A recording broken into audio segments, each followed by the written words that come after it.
future. All right. Thank you very much for your interesting questions.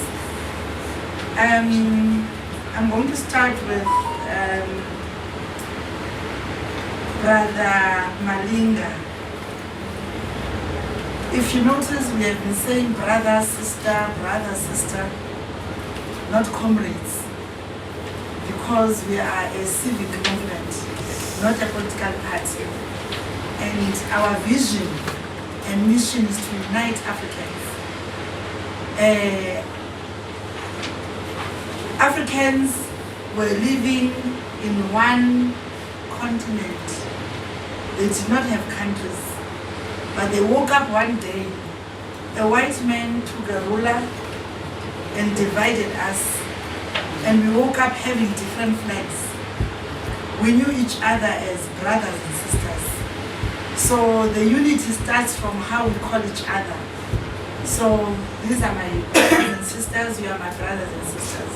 So Brother Malinga, we have written to political parties like ATM, we wrote to MK Party, we wrote to PAC, we wrote to all the progressive forces to say that we are Azania Movement and we are not fighting about the land issue, because it's been 31 years that these formations have been fighting about land. And fighting about land does not put food on the table. Fighting over land does not empower our youth. Fighting for the land is just bringing problems daily. So we as Azania, we decided that we will work with every political party that has time to fight for land and give us all their problems that they cannot solve, that involves communities. Because I'm a foot soldier, I'm a ground force. I don't like sitting in the office. That's why even when I started working, I only worked for 3 years in my life. I've been on the ground as an activist and as a philanthropist, because I'm a humanitarian. So we have written, we would like to work with the EFF, because I learned how to fight in the EFF. Before I joined politics, I was just a community activist. In the Eastern Cape, I was feeding homeless people. So how it started is that they will have my number, they call me Mama in the street. And when they stab each other, the first person they call is me.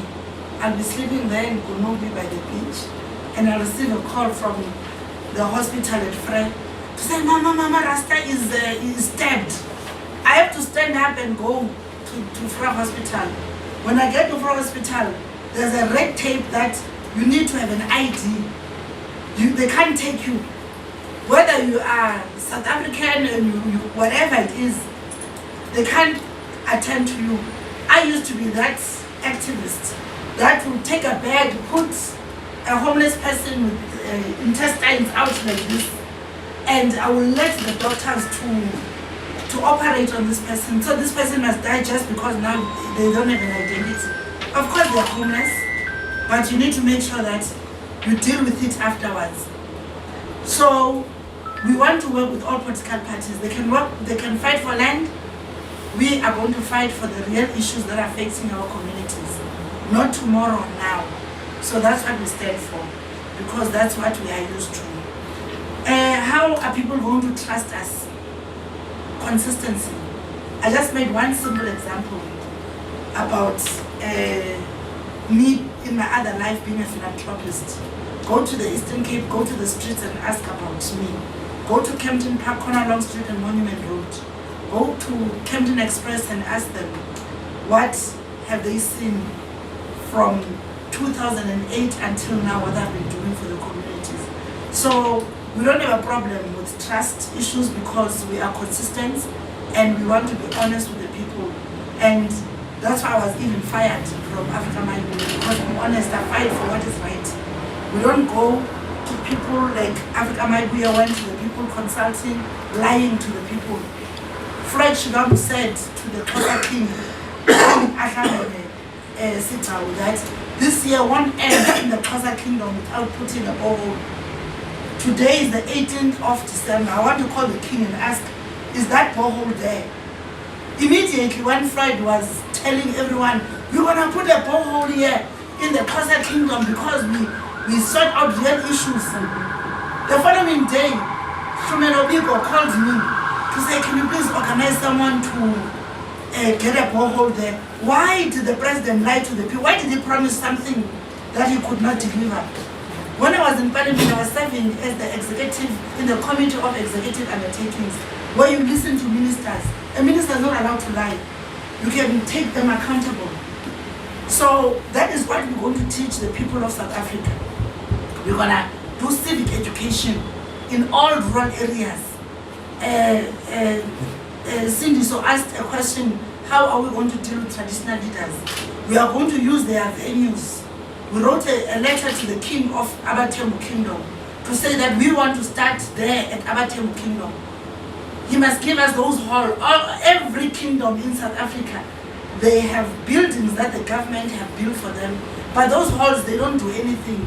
We as Azania Movement, we want to use those facilities of traditional leaders to train the young people that are there, so that any problem that comes into their area, they deal with them.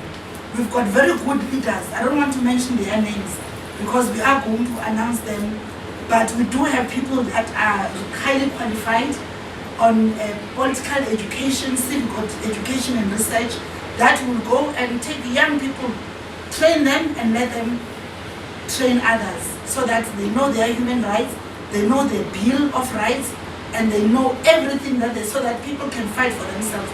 Because politicians lie to people and people suffer at the end of the day. So we are going to teach the people of South Africa that when you go to ShopRite and Boxer and you buy and your slip says VAT, that 15% goes back to the government, and the government takes that 15% so that you can get health care, so that you can get education and all of that.